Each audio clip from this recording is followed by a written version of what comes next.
2, we're looking at the leg kicks, the most powerful, damaging strike that we can do in kickboxing. It's the most commonly used kicks that we'll throw, and it's more like the equivalent of the boxing jab. It's the one that we'll throw over and over again, always aim to chop down our opponents, with the main aim of, at the end of the day, you can't fight if you can't walk. If you've got a dead leg, you're not going to be able to throw heavy strikes, you're not going to be able to move properly, and you're going to end up getting knocked out at some point. We're going to work on our outside leg kick first, so that's our rear leg kick. So for me, my right leg, which will aim to the opponent's front leg on the outside of their thigh, or the outside of the knee, depending on where you're targeting. Now the placement with this kick, same as the turning kicks we throw to the body, I'm aiming to make contact around here anywhere ideally, so lower shin ideally.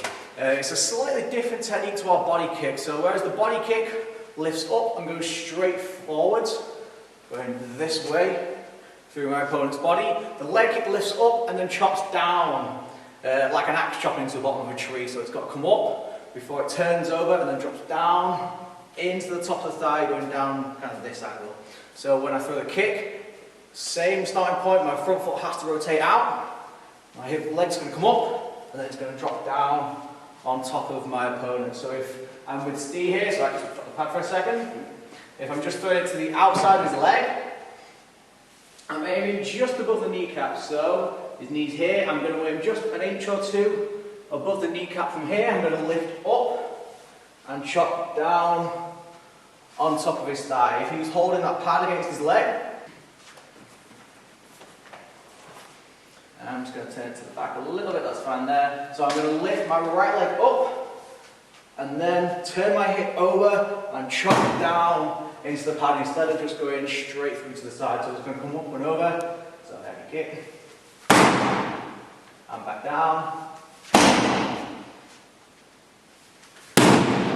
From there. Now the idea really is that I'm going to buckle their knee in. I want the kick to be so powerful that they can't just brace it and take the shot. Their knee will actually collapse in slightly, putting them off balance and doing some real damage. If I'm doing it on the bag, so I can show you some real power, they're not the ideal shape or length. Ideally you want a longer tie bag than this, but I can still hit.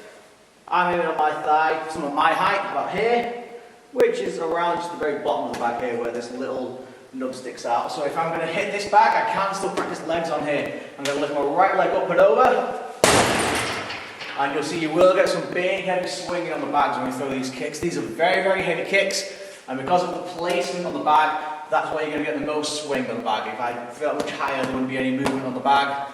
Much lower, it's much easier to make it swing. So just make sure you got your hands up and you can stop it if you need to.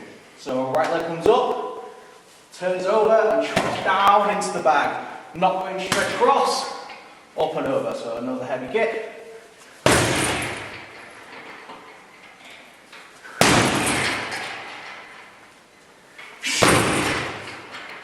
Okay, thanks for watching everyone.